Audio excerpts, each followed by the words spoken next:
A young child once asked his mother why pebbles rain from the sky, declaring it must be some strange new weather. Her answer was to hold him tight and whisper that it wasn't rain at all. It was the world being torn from underneath their very feet.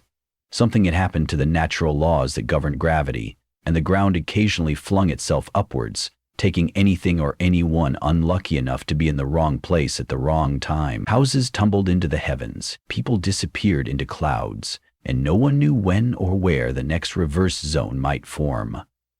I was 12 the first time I saw it happen. My mother and I had been in the garden, picking the last of our tomatoes for supper. A sudden wind gathered in the orchard a few yards beyond us, swirling dead leaves and petals in a funnel of chaos. The old oak trees creaked. Then, as if an invisible giant's hand had upended the land, 3 of them were lifted from the earth. Roots dangled, clumps of soil falling away like crumbs. I could hardly blink, paralyzed as I watched the orchard ascend into the sky. My mother pulled me back, shielding me with her body. She smelled of rosemary and sweat, and even in my terror, I remember feeling safe. But safety was becoming a fleeting thing. All across the world, the phenomenon was occurring without structure or predictability. Scientists scrambled to explain the cause. Seismic shifts, magnetic pole reversals, an alternative kind of gravitational anomaly so complex no one could fully articulate what it meant. Rumors sprang just as fast as the anomalies. Some believed it was divine wrath. Others claimed a secret government weapon gone awry. But no one could truly fathom why entire chunks of land floated away, or how the effect was sometimes reversed just as abruptly. In some places, debris eventually fell back to Earth in a lethal hailstorm of boulders, cars, or entire floors of buildings. In others, drifting land masses hung there indefinitely, forming a bizarre patchwork of aerial islands. Our farm was spared any direct strikes for months after that orchard vanished. As far as we could tell, we were lucky. But word spread that massive reverse zones had formed over major cities and highways, prompting people to flee in all directions. When those zones then moved or dissipated, the masses of displaced objects rained down in twisted lumps of metal and concrete, making roads impassable and entire regions uninhabitable. Refugee camps sprang up in safer zones, though nowhere felt truly safe. Aeronautical experts tried sending up planes to measure the phenomenon, only to discover the sky littered with obstacles, lumps of land floating dangerously like asteroids. Some missions never returned. My mother and I decided we couldn't risk staying near the orchard after that first close call, fearing that a second episode might carve out our home. Our plan was to find higher ground in the foothills, where the earth might be stable, and if it lifted us, well, it would at least be farmland, not a crowded shelter threatened by daily chaos. Neighbors joined the exodus, though each day saw fresh tragedies. One family packed their entire life's possessions onto a cart and got only as far as the main road before a reverse zone ripped the highway apart. They vanished in the swirling debris, leaving no trace. We journeyed on foot, carrying only what we could haul on our backs: wool blankets, dried beans, a few tools, and 2 jars of seeds I refused to leave behind. My mother insisted that seeds were the future, that we must plan for a day when the earth returned to normal. If we gave up on the idea of planting a garden someday, we'd have little reason to press forward. On the second week of our trek, we camped beneath a massive cedar on the outskirts of an abandoned settlement. The night was chillier than expected, so my mother and I huddled close, our small campfires sending flickers of gold dancing across the needles above us. Winds whipped through the pines, howling as if to warn us. Just before dawn, the earth trembled. We were jolted awake by a crack like thunder, except it came from deep beneath our feet. I scrambled out of my blankets to see the land on the horizon peeling up in a semicircle.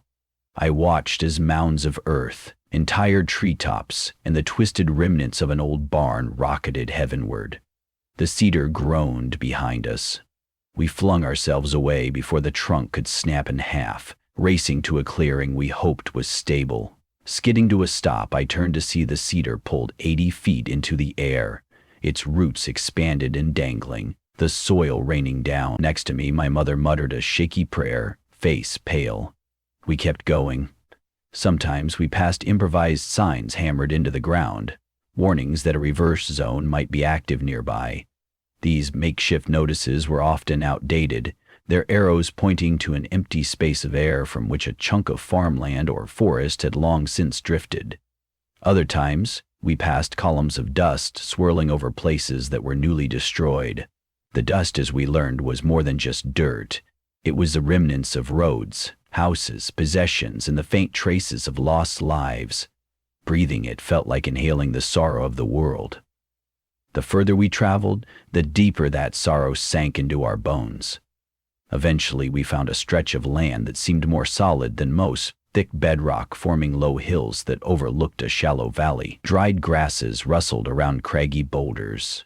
A few other refugees milled about, pushing rickety carts, searching for a piece of earth that might remain beneath their feet. We introduced ourselves and learned that most had encountered the phenomenon up close. One man, an older fellow with a thick gray beard, had been working in a steel mill at the city's edge. He watched half of the facility, the half containing all his co-workers, lift off, leaving twisted metal beams standing like broken teeth in the ground. He never saw them again, though he half expected to spot them drifting in the wind whenever he looked up. Over the coming weeks, a small community formed there among the cragged hills. We gathered what we could salvage from the surrounding countryside: scrap wood, seeds, livestock that had escaped broken farms, and any building materials that remained on the ground. It was a meager start, but we had each other's company. At nights, we would circle around a bonfire to swap stories, share what little we had cooked, and pray for a night untouched by new anomalies. But no one truly believed we were safe forever. Every couple of weeks, someone would decide that the land felt too unstable and wander off, searching for a mythic safe zone or an outpost rumored to be protected by advanced technology. They rarely came back. One evening, we almost lost Talia, a woman who had dedicated herself to rationing supplies. She'd been patrolling the perimeter with a lantern, ensuring no one had strayed too far, when an unseen reverse zone tore open the ground behind her. She felt a rush of wind, then turned in time to see a chunk of hillside tilt upward. Terrified, she ran back toward us. We pulled her to safety just as a 20-foot strip of the land snapped off like a broken puzzle piece and soared into the night, taking a makeshift shed with it. Aha! We watched that piece drift higher and higher, flickering like a shadow against the moon until it was lost to the darkness. Talia, shaking, promised never again to go on perimeter duty alone. Though fear weighed on us daily, life continued in that precarious settlement. Desperation forced us to adapt. We learned to position ourselves near rocky ridges that the reverse zones seemed less likely to penetrate. We built shelters with slanted roofs so that if gravity began to invert around us, we could cling to the bedrock, or at least reduce the chances of being flung skyward. My mother's faith in seeds proved invaluable. A few hardy crowder peas and radishes grew in a small plot she carefully protected in a nook of the hills. It wasn't nearly enough to sustain us, but every green sprout felt like a tiny miracle. I turned 14 that spring, a birthday celebrated quietly with a bowl of soup made from wild roots and a single radish from the garden. The small celebration didn't mask the constant edginess. We had begun to keep watchers stationed around the camp, their job to bang on pots if they felt the land quivering. That occasionally gave us precious seconds to find cover, but each day, the watchers reported new threats. Dark shapes drifting across the horizon, sometimes entire land masses that occasionally dropped debris. The once familiar notion of the sky is falling was now heartbreakingly literal. Each time a reverse zone manifested, we braced ourselves, not knowing if we'd lose someone to that unstoppable force. We tried to tie ourselves down with ropes or anchor points hammered into the rocky soil. Once, in the middle of the night, I woke to see my mother's silhouette outlined against a red moon as she clutched at a rope. A furious gust of wind was pulling her upward. I rushed to help, grabbing the rope with trembling hands. Finally, the strange upward pull subsided, and we collapsed into each other's arms, hearts hammering. The entire campsite had nearly become airborne, but by some miracle, we stayed rooted. The next morning, a portion of our small farmland was gone, carried away in the darkness. As time passed, we gathered scraps of knowledge about the anomalies. Smaller reverse zones often formed along fault lines or near certain concentrations of minerals. Massive zones drifted unpredictably, sometimes igniting a chain reaction of smaller ones. There was no pattern we could trust. Government structures had collapsed, radio transmissions became more sporadic, and the last one we caught spoke of catastrophic upheaval near the coast. It seemed nowhere on Earth was free from the plague of anti-gravity. We marched on in a fragile routine, rising at dawn to scavenge, checking the orchard we maintained for new sprouts, fortifying our shelters. Then at night, we shared quiet conversation around a single carefully tended campfire. In that circle sat a gaunt teenager named Ryder, who had once lived in a high-rise before the reverse zones decimated entire city blocks. He told us that huge chunks of his neighborhood ended up lodged halfway into the upper atmosphere. On clearer days, you could see them like battered islands in the distance, suspended in an unnatural ghostly fashion. One morning, while out gathering kindling, I met Harris, an experienced scavenger. He had ventured into a collapsed settlement nearby, carrying an improvised harness attached to spikes. When I asked about it, he explained that in certain high-risk areas, you had to anchor yourself to something immovable. In some wrecked buildings, the floors no longer conformed to normal gravity. He'd found occasional pockets where anything not nailed down would float. It was akin to navigating an underwater labyrinth, except you'd plunge upward if you lost your grip. He insisted there were still supplies in those hidden pockets, so we formed a small team to explore. Perhaps we could find spare seeds, medicine, or even metal sheets we could repurpose for roofing. Desperation outweighed caution that day. It took us hours to pick our way through the broken wasteland, weaving around rubble and jagged craters. We came upon what used to be a general store on a corner, though a third of it had been peeled away, as if sliced by a giant blade. The entire second floor was gone, leaving a gaping hole open to the sky. Miraculously, dusty shelves remained on one side of the ground floor, a few cans still stacked. We anchored ropes to a chunk of rebar that jutted from the floor. Then, with sweaty hands, we advanced slowly. Inside, the air felt wrong, tangibly heavier. Yet the corners of the room seemed to wobble with an odd shift. A muffled pop crackled from somewhere above us.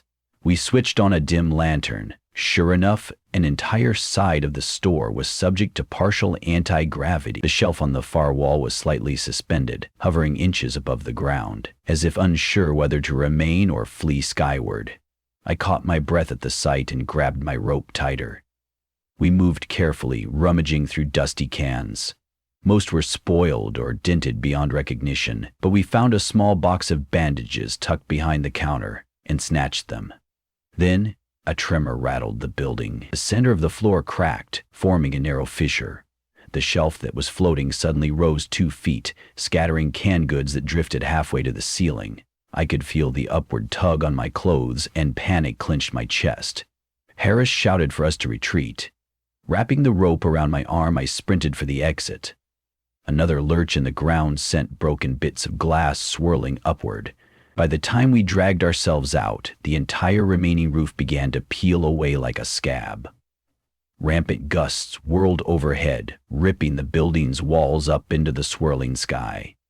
We bolted, stumbling over debris, hearts pounding until we felt the ground remain steady beneath our feet. As we gasped for breath outside, I looked back to see warped fragments of the store drifting, as if guided by invisible cable. Broken glass and twisted beams glinted in the sunlight.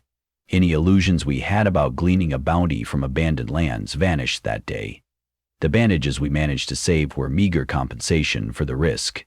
Still, it felt like a small victory, a reminder we weren't ready to surrender. Summer arrived with bone-dry heat, and the constant haze of dust lingering in the air. The sun's light often reflected off floating debris in the distance, painting the sky with eerie silhouettes. Our settlement's meager farmland produced stunted vegetables and a few ears of corn. We rationed everything, collecting dew in the mornings to supplement our limited water supply. A watchtower of sorts was constructed from tall stones, stacked precariously atop each other. One person at a time would climb with a spyglass, scanning for signs of incoming reverse zones. More and more often, we saw them approaching quietly, like swirling columns of dirt on the horizon. When we lost Rhea, an older woman who had come to be a stand-in grandmother to many of us, the entire camp mourned. She had been napping in her shelter when an unannounced reverse zone opened beneath it, flinging her and her belongings thousands of feet up. Her clothes fluttered down hours later, a child's crocheted shawl drifting like a lost parachute. A hush spread over our settlement. My mother spent that night weeping in our makeshift hut, holding me close, as if terrified that morning light would reveal another friend swallowed by the sky. But across these many private tragedies, we continued to carry hope that some part of humanity might still survive and find a way to stabilize our battered planet. Long nights around the campfire opened conversations about unconfirmed rumors of specialized outposts developed by engineers or scientists who had discovered partial solutions. The rumor went that these outposts featured anchored magnetic fields or artificially enhanced gravity wells that thwarted the phenomenon. None of us knew if any of it was true, but the idea we might once again gather under normal gravity was too tempting to ignore. Thus, a plan formed among a handful of us, including me. We would set out in search of these rumored outposts, leaving behind a few volunteers to maintain the settlement for anyone who might wander there in desperation. It was a heart-wrenching decision. My mother insisted she would come with me, not wanting us to be separated, though she was torn by the idea of leaving her beloved garden. We promised each other that if we found a place strong enough to endure, we would return for any survivors who wished to join us. We prepared our departure on a crisp autumn morning. The sun had barely risen, casting long shadows across the land. We said our farewells amid many tearful embraces. Even though some balked at the danger of the journey, others praised our courage for daring to hope that something better lay beyond the battered horizon. With backpacks stocked with the last of our grain and a handful of precious seeds, we set out. Those first few days on the road, my mother and I were joined by Harris, Dahlia, and Ryder. We kept a tight perimeter at night, rotating watch duty, always mindful of the slightest tremor beneath our feet. Even so, a sense of liberation buoyed our spirits as we journeyed away from the overshadowed land that had witnessed so many tragedies. Each day we encountered fresh reminders of destruction. Lonely fence posts jutting from half-lifted fields, roads cratered by falling debris, occasional pillars of rock twisted into new shapes from the upward pull. But no matter how dire the scenery, we pressed on, one careful step at a time. When we finally crested a ridge after a week's trek, a strange sight awaited us in the valley below. What appeared to be a settlement lay behind tall barricades, though to call them barricades was an understatement. They looked like massive metal arches hammered into the ground, topped by a mesh shimmering with unknown energy. We exchanged uncertain glances before continuing forward, hearts racing with tentative excitement. If someone had built a barrier robust enough to keep out or deflect reverse zones, we needed to see it for ourselves. As we edged closer, a voice called from atop the barricade. 3 figures, barely visible, pointed rifles in our direction. The language was unclear, but we raised our hands in a universal sign of peace. Slowly the gates opened. A tall woman with wiry muscles stepped forward. Her hair was braided tight against her scalp, and she wore a harness studded with metal plates. Her name was Lorena, and she introduced herself as a scout. She asked if we were strays or bandits. We insisted we meant no harm, explained our journey in a few breathless sentences, then waited tensely. Lorena nodded gravely, then led us through. Inside the perimeter, we saw a patch of land that seemed strangely unaffected, like a perfect circle of normality. Fruit trees bore ripe pears, and the ground looked stable. Lorena explained that an engineer within their ranks, Emil, had crafted specialized gravity dampeners powered by a combination of solar energy and rare metals. They didn't prevent the world outside from convulsing, but inside the circle, the force was mitigated. Stray debris might still fall from the sky, but the area wouldn't lift into the air as readily. They had tested it for months with some success. We were stunned.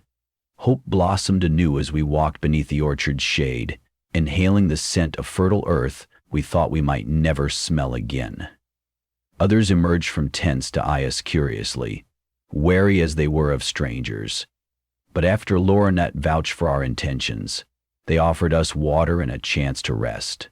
That night, we slept in stationary cots that didn't shift or threaten to drag us skyward. We still jumped at every rumble from outside the barrier, but the knowledge that gravity here was stabilized took a weight off our hearts. In the morning, we joined Emil to see the technology. He was a gaunt man, his hands dotted with burns from welding. He showed us a pair of large metal rings studded with rods, angled inwards. When powered by solar cells, they generated electromagnetic pulses that deflected the reverse zones. They didn't fix Earth's twisted laws, but they carved out a bubble of normalcy. Emil admitted that the devices were still prototypes, prone to malfunction, and requiring constant maintenance. In addition, they needed specific minerals to keep running full time, which were in short supply. Raiders sometimes attacked, hoping to steal the technology or the precious metals. Despite the hurdles, the settlement was forging a fragile existence here in this anchored sanctuary. We decided to stay. My mother, enamored by the orchard's vibrancy, began at once to help cultivate more farmland around the perimeter. Harris and Thalia pitched in with watch rotations, determined to repay the settlement's generosity. Ryder immersed himself in the technology, instantly fascinated by the possibility of refining it, even if he didn't fully grasp the engineering. As time passed, our group was folded into the settlement's tapestry of survivors, each of us contributing what we could. Our nights took on a semblance of normal life: chores, meals, laughter around campfires, even small gatherings where music was played on salvaged instruments. Through it all, we carried the cautionary knowledge that beyond these barricades lay the same old chaos, swirling ceaselessly. Occasionally, we heard or saw distant reverse zones raging at the horizon, or we watched with pity as drifting debris soared high overhead. But inside our bubble, we had a chance. Not that all was resolved. Resources were scarce, and the settlement's success rested on a fragile system that needed reliable sunshine for solar cells, stable land to keep the devices upright, and a watchful eye against raiders, or the possibility of the entire contraption failing. But at least in that precarious safety, we could catch our breath. Hope started to feel less like a luxury and more like a necessity, even if it came paired with the knowledge that a single mechanical breakdown or mineral shortage could undo everything. By the time I turned 15, I was assisting my mother in the fields, coaxing radishes and beets from the soil. We had a small orchard of fruit trees beginning to thrive, and every morning I would look up at the sky, that vast oblivion filled with drifting shapes, and feel equal parts fear and determination. So much had been lost, so many dear friends and good souls flung to unknown heights. Yet here we were, forging ahead, planting seeds in the shadow of destruction. Scraped, battered, but unbroken.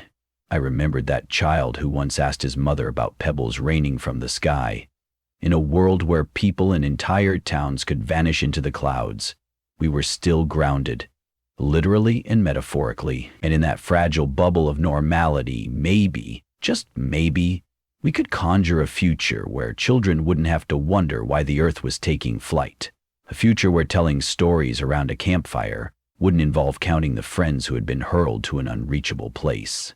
A future where seeds could inherit a promise of stability, rather than drifting among the scattered fragments of a broken planet.